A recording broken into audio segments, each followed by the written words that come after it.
voalohany aloha dia mialatsiny fa za tiana ndray engakaingany fitenenana ihany fa ezaka ihany aho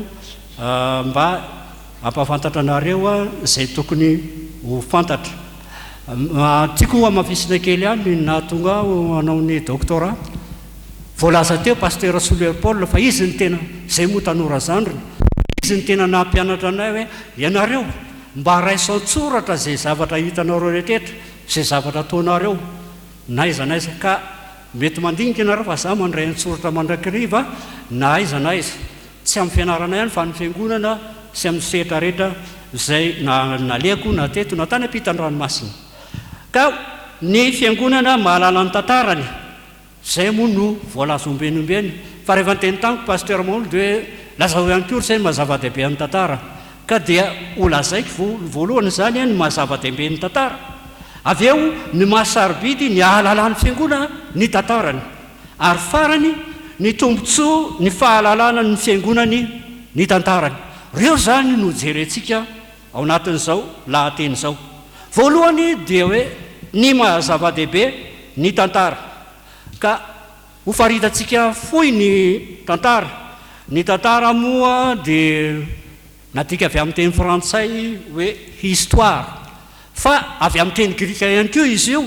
avy amin'ny historia, zany hoe angom-baovao, fahalalan-javatra, fahafantaran-javatra, fahitana zava-baovao. Zay amin'ny ankapobeny ny tantara.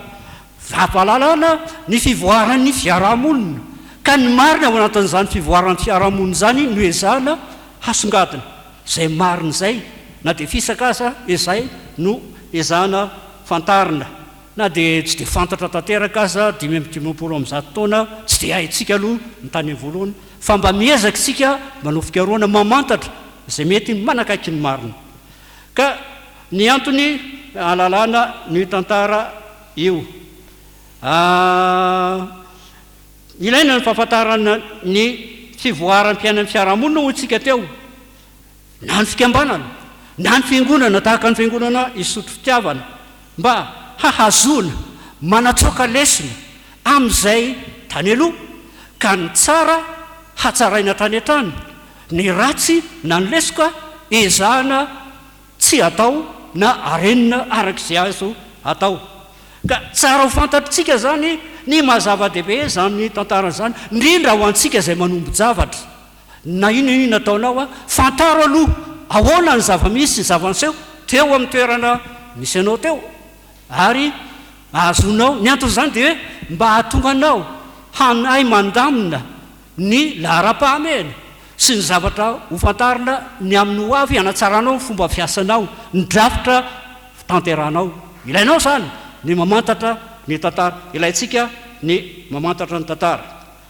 Ilaina ihany koa ny azona ny mahafantarana ny tantara mba hahazona manazava ny toe-java misy ankehitriny. Ny lasa zany hanazavana ny zava-misy ankehitriny sy ny zavatra ankehitriny, ary hahazoana mibanjina ny amin'ny ho avy, ary ahazona mamantatra ihany koa zay mety tsinjovina ny amin'ny ho avy, mba ho tsaratsara kokoa izany. Ka izay mahazava-dehibe ny fahalalana ny tantara io amin'ny minavinana ny mety ho avy, manam-porofona ny ankehitriny, hanazavana ny ankehitriny, ary ahazona mibanjina ny ho avy, na fiarahamonina io na fiangonana io na tantara fiainan'olona io ilaina zany rehetra zany. Fahatelo ao anatin'ny fizarana voalohany dia hoe sehatra azo anaovana ny tantara. Azo anaovana tantara avokoa ny sehatra rehetra zay vitatsika, na anabakabaka zany, na ny tantaran'ny zambodanitra ohatra, ny tantaran'ny famoivoizana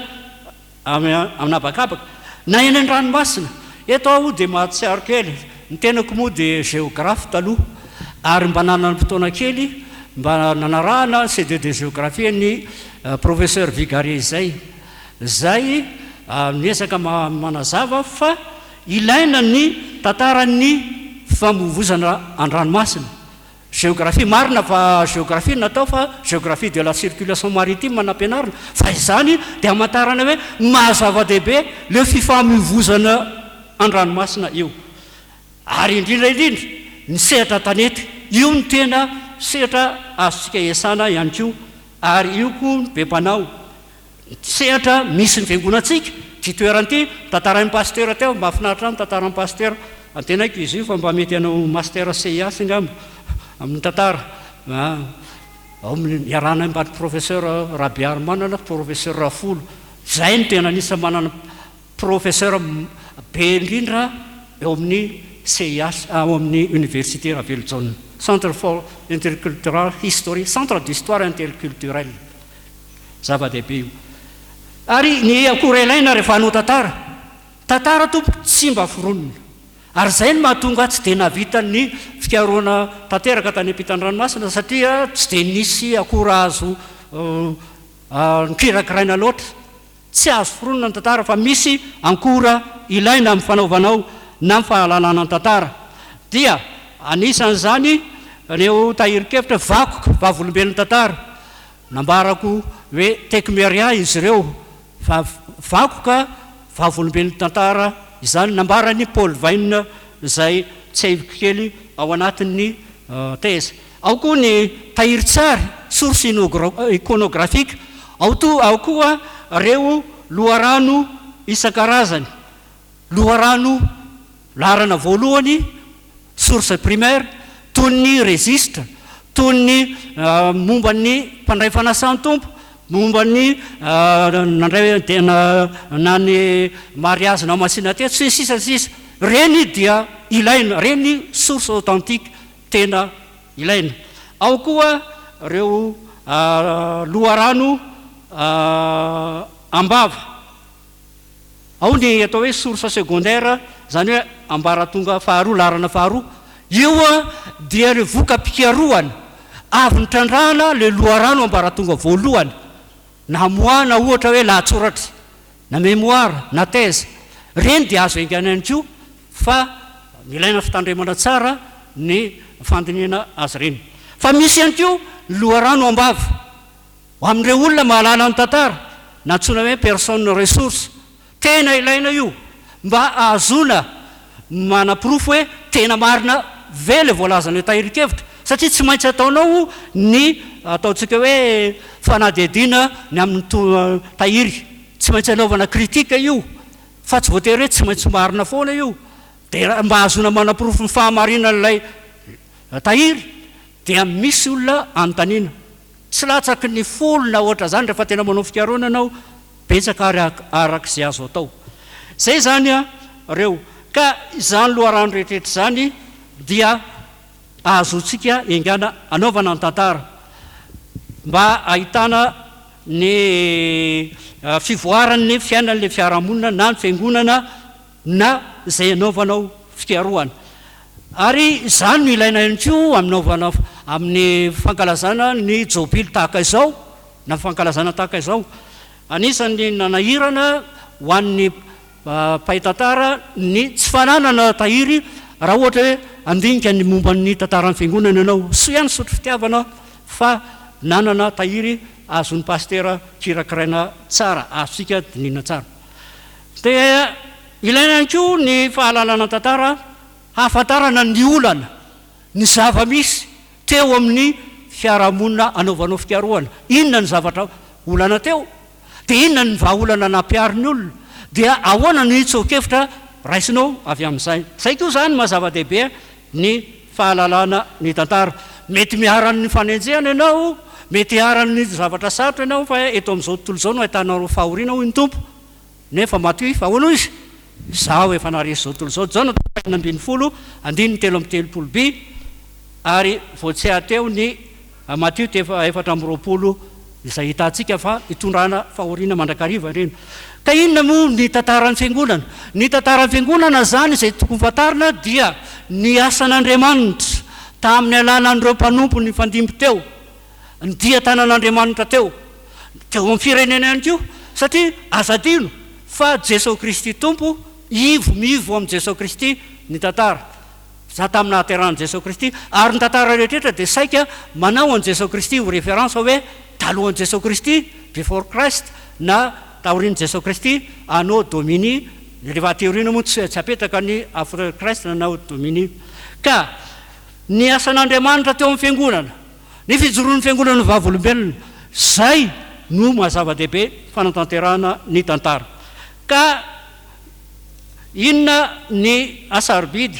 Ny asarobidy zay fahalalana ny tantara zay. Ny asarobidy ny fahalalana n'io tantara io dia ahafantarana ihany koa ny antom-pisin'ny sy ny orenan'ny fiangonana. Fahiziny ozy izy doa ihany zay, ny identité ny maha izy azy le fiangonana. Hoe fiangonana manao ahoana io? Fiangonana toy inona io?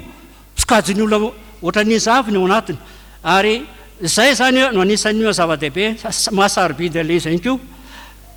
Ny sika sotro fitiavana zao no tsahivina teo, fa marina fa nisy ny taloha ny orenany talohan'ny 780 nisy an'le fifindrana be dehibe voalazan'ny pasteur teo tamin'ny androny rasoerina zany. Rasoerina zay nandimby andradama voalohany, rasoerina zay nanjaka tamin'ny 780 taorinandradama faharoa ka hatramin'ny 780 talohan'ilay mpanjaka vavy kristianina ranavalona fahafiry kristianina faharoa zay nanjaka tamin'ny 780 ka hatramin'ny 780. Ka mba afantarana zay fiainana izay dia ilaina zany ny afantarana ny tantara. Dia hoe nahatonga ny sotro fitiavana teo. Fa tiako tsaivoka aminareo nambaran'ny pasteur be manahaka taminay hoe ny anisa nahatonga ny anaran'ny sotro fitiavana hoe fitiavana. Ankoatra nambara teo dia hoe ny fitiavan'ny olona nasehony tamin'ny alalany rehefa nitarina fiangonana dia ny fitiavan'ny olona be dehibe nafoy zay zavatra ananany. Ka na kely olona lehibe ozy izy pasteur be manahaka dia namen'ny olona ary dia vita somanjara. Zay ozy anisan'ny nahatonga ny sotry fitiavana. Ny sotry ndray moa koa raha tsy diso ny fandrenesako nanazava'ny pasteur Soloer Paolas tamin'ny fotoanandro dia hoe avy amin'ny sotro izy io, sotro cuillère zany hoe avy any ambony eny nisy, satria moa ny tena tanàna tamin'ny fotoanandro dia iny tanàna ambony iny faravotany iny dia paritaka taty zany no nirivotra be dia be sotro taty. Zay hoy pasteur Soloer Paolas. Raha tsy diso asany tanora zany raha mety mahatadidy an'izay, fa zay no anisany. Dia ilaina ihany koa zany ny ahazona mibanjana no avy ho isika teo. Fa ny tsara ny ahafantarana ny tantara ihany koa dia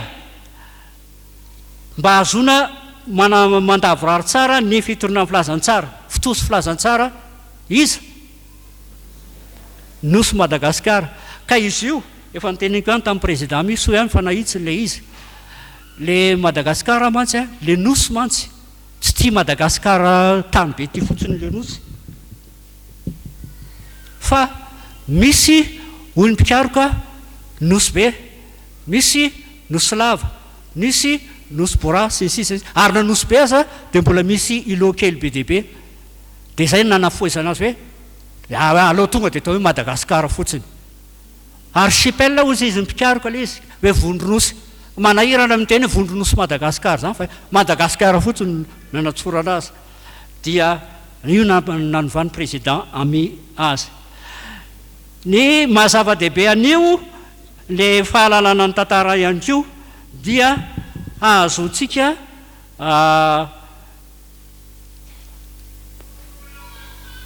mijery ny ho avy ao anatin'ny 5 taona ho avy indray. Ka isotro fitiavana ve mahalala ny tantarany? Ny olona ve mahalala ny tantarany? Malagasy ve mahalala ny tantarany? Efa nitsahiviko teto ihany ty resaky ty asa tamin'ny 2 taona lasa zay. Fa tsy fantatra hoe firy aminareo tsy ampanangatanana fa firy aminareo no mahafantatra lay fampisehoana mikasika ny hoe malgasy qui es-tu, malgasy qui es-tu. Zay nahita nanazavahan'ny mpikaroka ny momba ny eviny malagasy evany Malaisie isan-karazany, nahitana ny sambo laka nataony hoe sary manoka nentin' zareo. Ka efa hitako izy io tatsy amin'ny archive, tatsy amin'ny musée d'art et d'archéologie tety Ankatso, dia mbola hitako ihany koa izy io reto amin'ny raha riasiny malgasy qui es-tu. Dia mbola sotra an'Andriamanitra fa fony anatany nanantany amin'ny institut écuménique tany Bossé dia mba tany Genève dia mbola nanao fikaroana tany amin'ny musée d'ethnographie tany Genève ihany koa dia mbola hitako tany koa io malgasy qui es-tu dia miresaka tamin'ny professeur Rafolo ihany hoe ianareo archéologue ahoana nga tsy mba azo averina aty Madagasikara ilay momba Madagasikara ahalalany mahisy azy fiheven'ny malagasy efa niezaka ihany zay ozy fa io moa misy dinana samihafa dia isika zany zao raha amatatra ny tantarantsika hoe mahazava-dehibe ny fahalalana ny tantara ny sotro fitiavana dia misy fanontaniana atao ho antsika sotro fitiavana i sotro fitiavana qui es-tu iza moa ianao ry sotro fitiavana anjarantsika zany zao no miezaka manao fitrandrahana sy fikaroana eo amin'ny sehatra samihafa sika manana mpahay-tantara eto afa-tsy professeur Rabe Armanana manana professeur Rarivo Manantsoa lalana raha tsy diso izy koa eto amintsika zay miara-miasa aminay ao amin'ny CIH ary io dia sehatra zay ahatonga antsika mba ho tia ny tantara mahatao indray zao zay mba hitiavan'ny malagasy ny tantarany ny ahalalantsika ny tantarantsika dia tokony mba manana ampopo sika dia ity fa 50 taona ity zao satria eto mesehery zao makansary dia mba raiso daholo ireo zava-dehibe tao anatin'izany fankalazana zany dia mba akambano asa na flyers anankiray na tantara anankiray ireo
Sosikevitra fotsiny ny azy zany dia tantarany sotro fitiavana moa misy karazany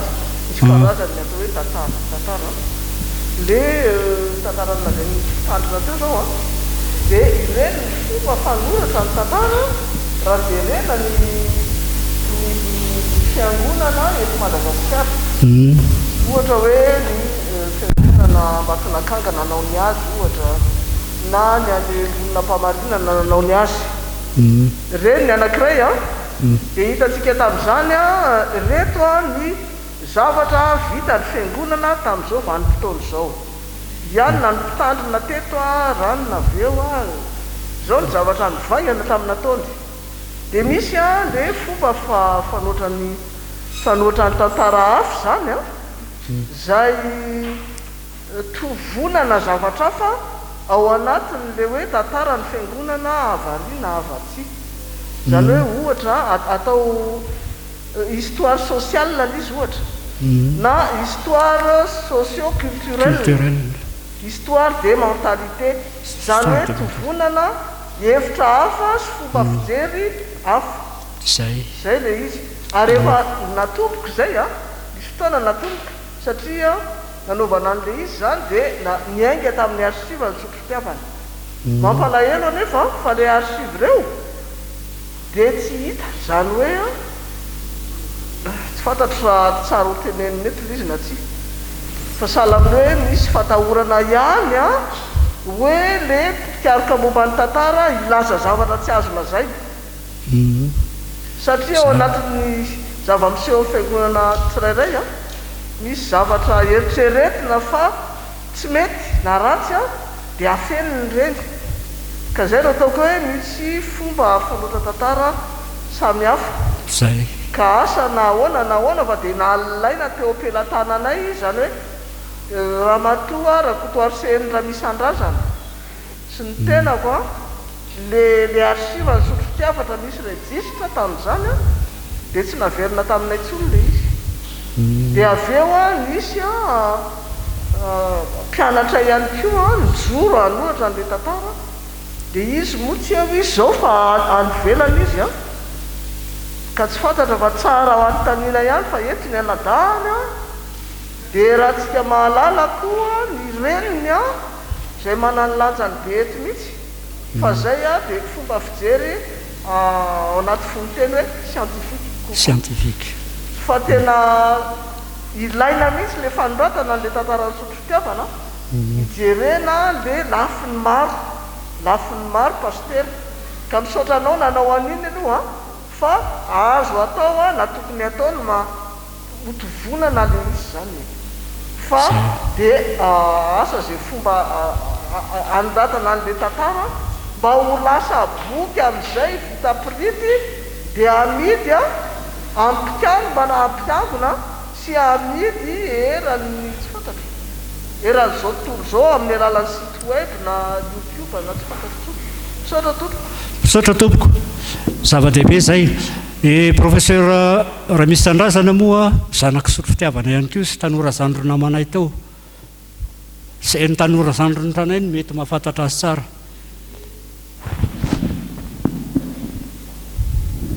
misaotra ny fitenenana tompoko André Nevravelona voaloha teny ngamba dia fiarabananao tompoko pasteur azony mari-pahaizana ambony dia ambony tokoa ary mirary anao mbola andeha lavitra mihoatra izany ihany raha mbola azo atao manamafy ny voalazany ramatoa Rabearmanana teo a tsy hoe tsy ampy akory fa tiako amafisana fotsiny le izy mampirisika anao koa mba tanteraka ny zavatra fanirianao koa tianao atao a momba ny tantarany sotro-fitiavana raha misy zavatra azo fanampiana moa vonona tanteraka foana ny fianakaviana anampy anao ny anankiray tiako amafisina kely atao amin'ny fiangonana be da be ny olona ato a tokony namafy an'izay eo anatrehan'ny mpitondra mpitondra ny fiangonana amin'izao fotoana zao dia izao mahagagana ihany raha ohatra ka hatramin'izao a mbola tsy manana biblioteka anankiray ny fiangonany sotro-fitiavana satria fantako mihitsiny fa be da be ny olona afaka anatevina n'io biblioteka io raha misy zany ny tenako zao dia anankiray aloha zahako mako mipitahiry ny rapitry ny fianakaviana André Nevravelona tenako zahako moa zany dia mpanao tantara mpianatry ramatoa Rabearmanana eny tompoko dia be da be zavatra ao am-pelantanako zao momba ny sotro-fitiavana tantarany ray aman-dreo de razam-be-anay moa zany dia fantako koa fa be misy fianakaviana hafa manana zavatra be da be azo mety natao aminona an'izany biblioteka zany fa nahoany tsika no mitaraiky be no manangana an'izany zavatra eny tompoko ary oui onjenao zay sy ramatoa professeur Rabearmanana moa dia niarany fanampy tamin'ny tantaran'ny fiangonana dia nisy le tantaran'le fiangonana le hoe tonga dia mijoloka tena nisy olona mihitsy tany am-piangonana mitolorana azy nefa mandrak'izao za miteny zao tsy hita mihitsy ny nasin'le olona le hoe tonga dia mijoloka nefa tena deta mihitsy le izy zay koa aloha mampalahelo a maka le olona dia tsy mameriny nefa mifanina ny tena naka n'le izy tany ny bebe dadabe anay zany efa tena hoe ana de hoe sao tadidy madame Lucille tsara angamba ny problème anay roa zay ny tiako amafisiny le tonga de mijolo koa nalahelo mihitsy ny aloha fa de manahirana le manona anaran'olona fa fantatra le naka n'le izy nefa tsy naveriny saotra tompoko eny tompoko efa voatsipy ny am'izay le resaky zay fa atao zay atanteraka azy tena azo atao saotra tompoko ia misy ay de atoko mbola misy de mbola misy eny tompoko afaka miteny ianareo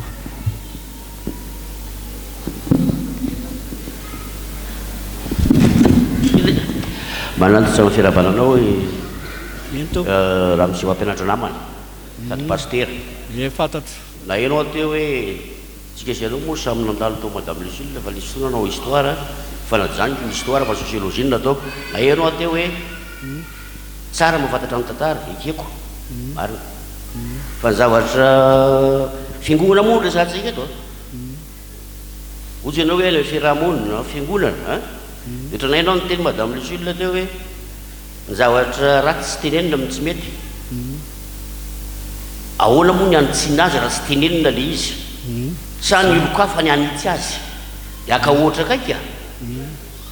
azafady aloha akademika ny resaka eto mako aka ohatra kaika le sociologue allemand zao amin'ny bokiny manao critique amin'ny protestantisme izy hoe l'éthique protestante et l'esprit du capitalisme andrasantsika Max Weber ve no anitsy ny tantaratsika amin'ny resaka capitalisme ohatra fa maninona ray tsika amin'ny manitsy azy io koa ohatra rehefa hoe le misy maty a ataoko entre guillemets académiquement le zavatra tsy mety natsony tsy tenenina mihitsy fa le tsara ihany ny teneniny tsara naovana recherche zany mba ahafahana mandroso fa tsy hoe fity hoe analabaraka le olona ohatra ny tena hoe tamin'ny pasteur raniny de tsara daholo ny teneniny tsisy fahadisoana mihitsy zany ahitsy zay théorine mba hatsara le fiangonana anitsina ny zavatra tsy mety zany hoe tsy manaraka liturgie sa maninona izy ohatra zany za sociologue teratera rehefa miteny le zavatra mahitsy io moa samy man'ny approche approche historique approche sociologique ia tsara be zay professeur Rabe Armana no mampianatra histoire socio-économique ao aminay amin'ny CIH ankoatra ny historiographie de Madagascar sy ny histoire de Madagascar izy ka ianareo zay lina ianareo manana master sy an'ireo mba maîtrise mba tongavo amin'ny CIH fa mahafinaritra ao zay ny manana mpampianatra manana diplôme ambony indrindra ao amin'ny départementa rehetra ary ny anay mba misy laïque fa sisa rehetrarehetra sika pastera daholo satria taranja théologique daholo fa ny tantara tena appréciana laïque zay tsara mihitsy ny teninao professeur Lucien de ka zay tompoko za zao a nanangana fikambanany ny mpaitantara protestante avy amin'ireo mpianatra CIH reo vonatsangako amin'ity de mba inona ny zavatra tadiavinay mba anao fikaroana anao zay tiavan'ny olona ny tantara ary tsy jerena dao ny lafiny rehetra ahoana tokoa moa na lafy tsara foana ny côté positif foana no jerena fa mba jerena ny lafiny zay mantsy le hoe ahitsy le izy zay tsy mety azonareo mba azotsika mandroso zay tompoko ka dia misaotra indrindra fa antsika rehetra moa ty ary dia manantena fa mba ezaka hanoratra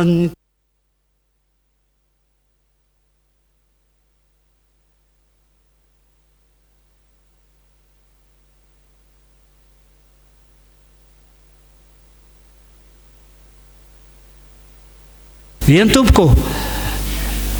zay zany de ka ny apprécieko ntsika tanora nareo tanora menara tompoko menara ataovy ny fikaroana fa tena mila zany ny firenentsika, mila zany ny fiangonana, zany ny fanampy ataonay matoa miverina ty Madagasikara, nitazomy tany andafy mihitsy fa za tsy nijanona tany satria tsisy mpampianatra ty Madagasikara,